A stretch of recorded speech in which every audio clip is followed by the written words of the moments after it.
అన్నాడు.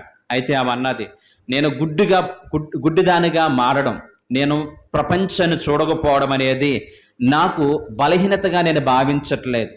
ఈ రోజున చూపు చక్కగా ఉన్నవారు సాధించలేనటువంటి గొప్ప విజయాలని ఆ కృపగల దేవుడు నా ద్వారా ఆయన పనిని జరిగించుకున్నాడు.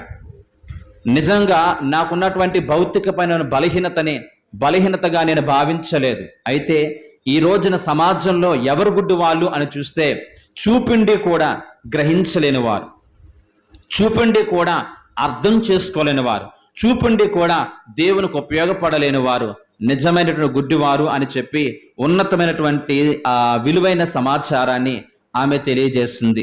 కాబట్టి ఈ రోజున గుడ్డుతనము, ఈ రోజున చాలా మంది చూస్తున్నాము అనుకుంటున్నాము, కానీ ఆత్మ సంబంధన మనోనేత్రాలు ముయ్యబడినటువంటి పరిస్థితుల్లో సర్వ సమాజమంతా కూడా చాలా మంది బ్రతుకుతూ ఉంటున్నారు. బైబిల్ గ్రంథం